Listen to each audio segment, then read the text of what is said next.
Hello guys, स्वागत है आपका सिटीजन जी चैनल पर। और आज आप देखने वाले हो 2022 में I found footage type horror anthology VHS 99 का ब्रेकडाउन, जो कि VHS फ्रेंचाइज की 5वीं फिल्म है और 6ठी भी अनाउंस हो चुकी है। इसमें 5 क्रीपी सेगमेंट्स हम देखेंगे, तो ज्यादा देर न करते हुए जल्दी से स्टोरी स्टार्ट करते हैं।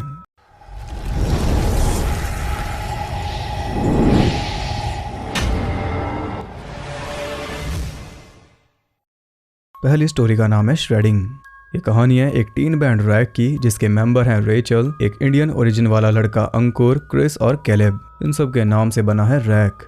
थोड़े मजे करने के बाद वो सभी आपस में एक अंडरग्राउंड कॉलोनी के बारे में बात कर रहे थे, जिसमें कई पॉपुलर बैंड्स परफॉर्म किया करते थे, लेकिन 3 साल पहले वहां आग लग गई शॉर्ट सर्किट की वजह से। उस दौरान बिच कैट नाम का एक उभरता हुआ बैंड वहां परफॉर्म कर रहा था, जो कि भगदड़ में कुचल कर मारा गया और उसके बाद जल गया। तभी से वो जगह बंद है। ये कहानी सुनते हुए अंकुर काफी डर रहा था, इसलिए सभी उस पर हंसने लगे क्योंकि आज रात ये उसी कॉलोनी में जाएंगे। आगे हमें बिच कैट की टेप भी दिखाई जाती है कि वो कैसे दिखते थे, क्या गाते थे ये सब।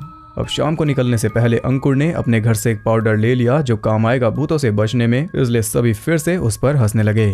उस जगह पर पहुंचकर रेचल उसे हिम्मत देती है, तो वो हिंदुइज्म के हिसाब से भूतों का कॉन्सेप्ट समझाकर कहता है कि अगर भटकी हुई आत्माओं को छेड़ोगे तो वो तुम्हें पोजेस कर लेंगी, लेकिन कोई उसकी बातों में इंटरेस्टेड नहीं था। उसका मजाक उड़ाते हुए सभी अंदर चले गए। वहाँ बिस्तर लगा था, जिसे देखकर कैलेब कहता है कि यहाँ कोई होमलेस रहता होगा। सभी उस क्रीपी जगह का मजाक उड़ा रहे थे कि तभी किसी ने क्रिस को खींच लिया, लेकिन ये बस इनका प्लान था अंकुर को डराने का। उसके बुलाने पर वो उसी कॉन्सर्ट रूम में पहुंच जाते हैं, जहां उन्होंने पहले ही कॉन्सर्ट का सारा इंतजाम किया हुआ था। गाना शुरू करते ही अचानक वो तीनों बुरी तरह वाइब्रेट होने लगे, जिससे अंकुर काफी डर गया, लेकिन ये भी बस एक भद्दा मजाक था। उसके गुस्सा होने पर रेचल उसे सॉरी कहती है, लेकिन वो उन्हें भूतों से पकड़े जाने की बद्दुआ देकर चल दिया।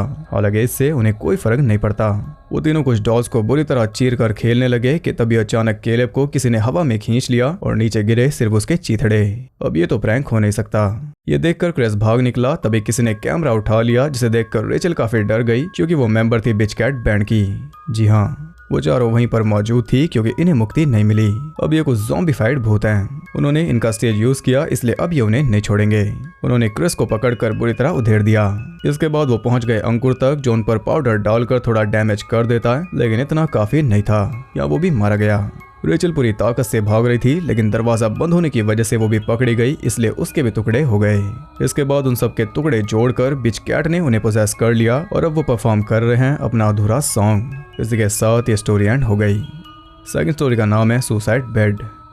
ये कहानी है एक नई कॉलेज स्टूडेंट लिली की, जो कि बीटा सिग्मा ईटा नाम का एक सीनियर ग्रुप ज्वाइन करना चाहती है और वो हद से ज्यादा डेस्परेट है। इसके लिए वो एक मैसेज रिकॉर्ड कर रही थी क्योंकि इसे सिर्फ वही ग्रुप चाहिए और कोई नहीं। इसने किसी और ग्रुप में अप्लाई नहीं किया और इसे ही कहते हैं सुसाइड बेड। वो खुलकर अपने मन की बात कर रही थी कि तभी उसकी बेस्ट फ्रेंड हेलन अंदर आ गई। वो उसे बताती है कि ये सुसाइड बेड है। अगर उस ग्रुप ने तुम्हें नहीं चुना तो तुम्हें पूरा साल अकेले रहना होगा, और लिली ये बात अच्छे से जानती थी।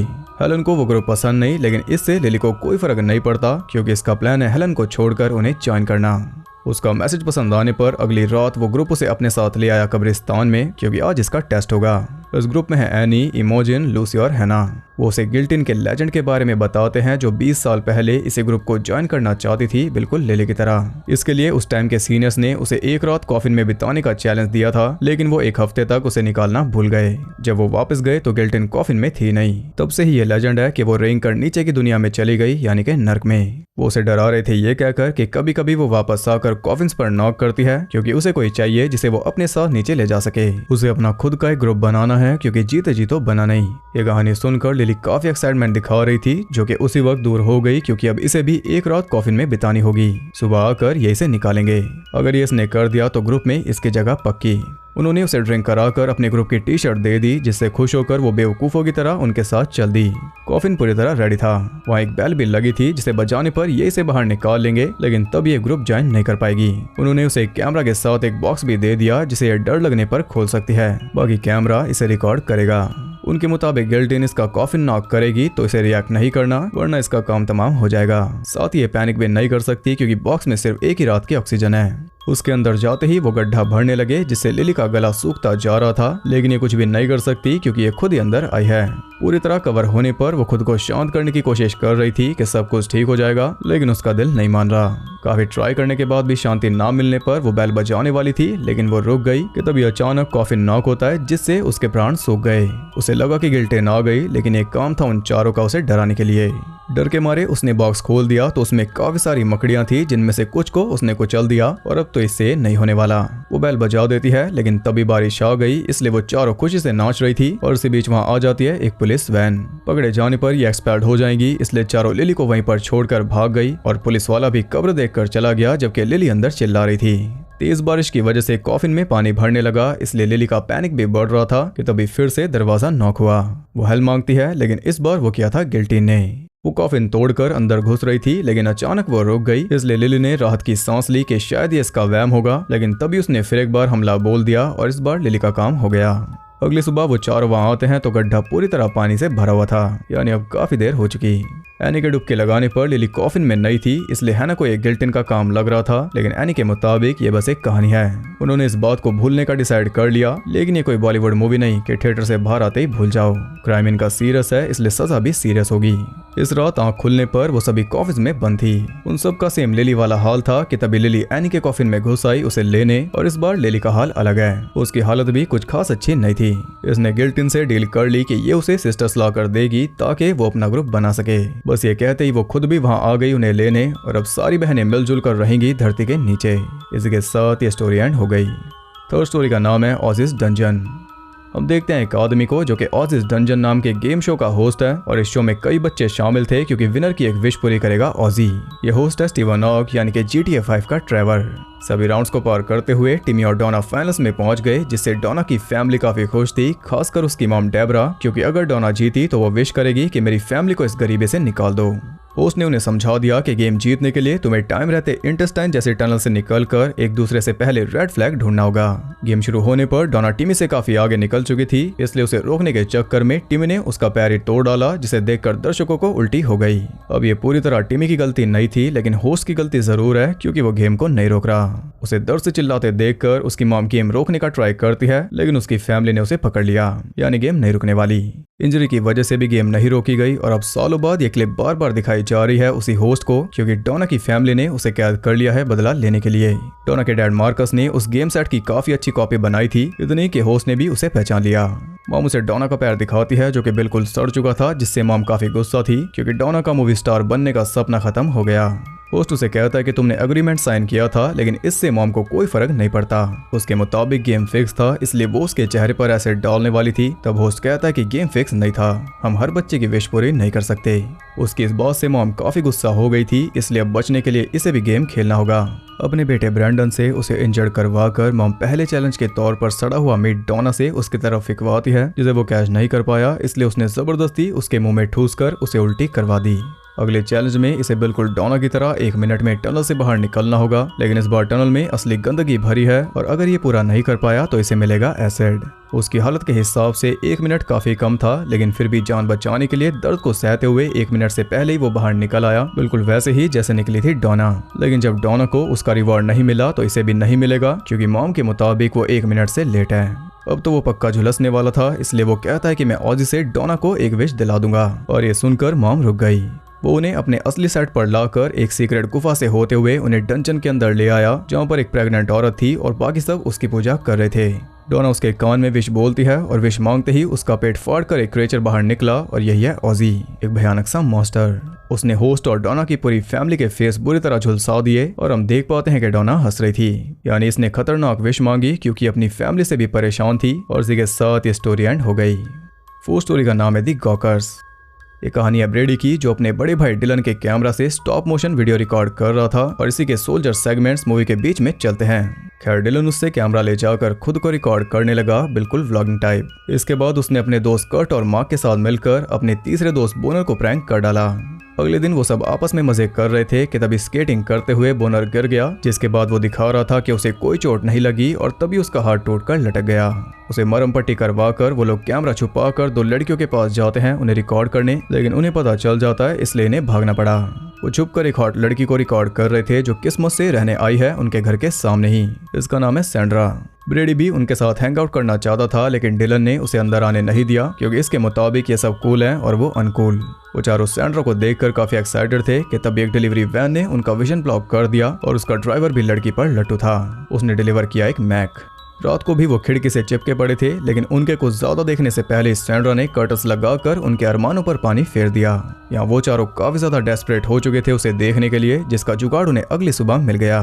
ब्रेडी स्केट्स में लड़खड़ा रहा था तो सैंड्रा उसकी हेल्प करने लगी। अब पता चला कौन कूल है। उन दोनों की अच्छी बातचीत हो गई थी, मतलब कि इनका काम हो गया। ब्रेडी से पूछने पर वो बताता है कि उसका नाम सैंड्रा है, उसने मुझे कल भी बुलाया है वेबकैम लगाने के लिए और अब तो काम और भी आसान हो गया। वो लोग उसे ग्रुप में शामिल करने का ऑफर देकर सैंड्रा के पीसी में स्पाईवेयर डालने को कहते हैं ताकि ये चोरी छुपे उस पर निगरानी रख सकें। हालांकि ब्रेडी को ये सही नहीं लग रहा था, लेकिन आखिर में वो मान गया। उसे चकमा देकर वो स्पाईवेयर डाल आया, जिससे वो चारों हद से ज्यादा खुश थे क्योंकि अब कोई पर्दा नहीं रहा। फाइनली वो अपना मनचाहा दृश्य देख पा रहे थे कि तभी सैंड्रा ने अपने सर की खाल उतार कर फेंक दी। इसके बाद अपने चेहरे की खाल भी उतार दी और उसके बाल बदल गए कई सारे सांपों में। इन सबको लग रहा था कि ये VFX है, लेकिन ये सब लाइव चल रहा है। डर के मारे बोनर ने जल्दी से पुलिस को कॉल लगा दिया, लेकिन हड़बड़ाहट में उसकी बातें सेंस नहीं बना रही थी और इतने में सैंड्रा पहुंच गई उनकी छत पर। खिड़की से अंदर घुसकर वो माँ को चीरने लगी। कर्ट ने बचाने का ट्राई किया तो उसे भी चेत कर डाला। जिन्होंने गॉड ऑफ वार खेली है वो जानते हैं कि सैंड्रा है एक गॉर्गन यानी कि मेड्यूसा। बाकी तीनों भाग रहे थे, लेकिन बोनर पकड़ा गया। ब्रेडी भी जल्दी में था कि तभी कर्ट का पत्थर बना सर गिरा उसके सामने, यानी ये कहीं भी नहीं जा रहे। उसने उन दोनों को भी पत्थर में बदल दिया और इसी के साथ ये स्टोरी एंड हो गई। फिफ्थ स्टोरी का नाम है टू हेल एंड बैक। हम देखते हैं एक विच को जो अपने हस्बैंड और कुछ साथी चुड़ैलों के साथ मिलकर किसी रिचुअल की तैयारी कर रही थी। एक बुक के जरिए ये अपने लॉर्ड उकबॉन को एक लेडी क्रिस्टन के शरीर में लाएंगे, जिससे वो भी काफी प्राउड है। ये सब रिकॉर्ड करने के लिए बुलाया गया है ट्रॉय और नेट को।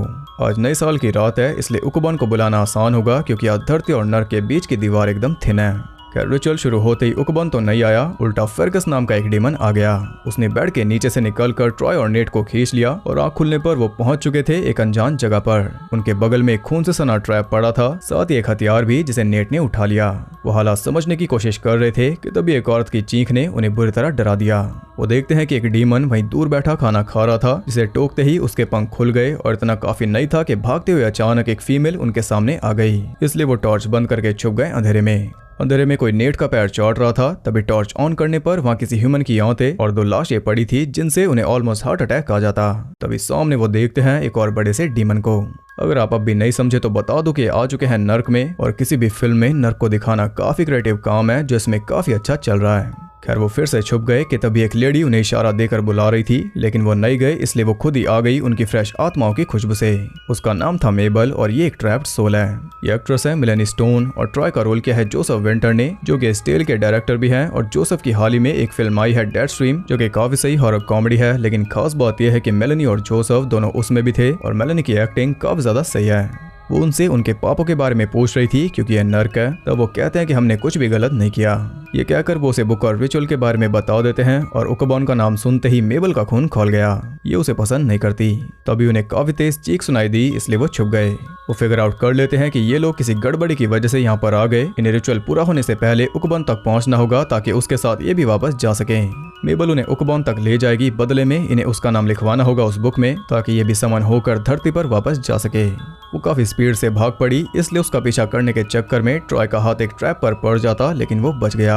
दौड़ते हुए वो काफी आवाज कर रहे थे, इसलिए मेबल ने उन्हें शांत करा दिया क्योंकि उकबॉन को शोर पसंद नहीं।